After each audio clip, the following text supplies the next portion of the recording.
Yesterday, I posted a video about delegation, and today we're going to pick up the same theme but add a new twist. So, when clients come to me asking for support in becoming better at delegating, here's one of the scenarios that very often presents itself in construction. I'm typically working with people that are getting ready for a next level of leadership. So I've worked several years, a colleague and I have taken about 20 people through a full year program where they're receiving training, investment, and individual one-on-one coaching throughout the year. And one of the very common goals is help me to become a better delegator. And perhaps the bosses suggested this as an area for them to focus on. What I know is that these people have been selected for this very intensive program of investment in the coaching and the training because they've proven themselves. And how have they proved themselves? By getting things done.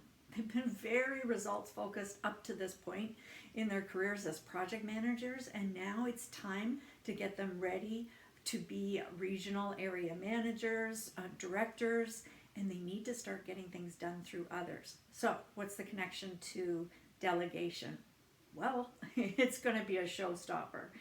But what I know is we can't just support people with working on a goal like this when it is so wired in deeply.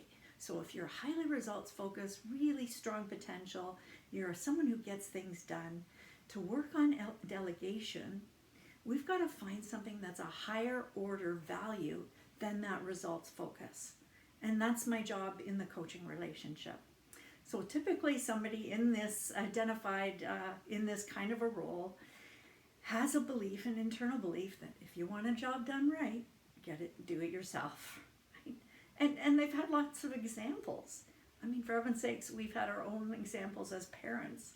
And yet, would we ever have our kids learn to tie their shoes, if we relied on the truth that actually it is faster for us to do it for them in the near term, in the short term, and eventually bearing with that very slow, laborious biting your nails, trying not to overcorrect, too many tips, etc., just giving guidance. The child does learn to tie their shoes, and your time is more efficient. You can get out the door faster, etc. So let's take that principle and extrapolate it. Somebody who is really results focused, relies on themselves to get things done, and now has to shift to getting things done through others.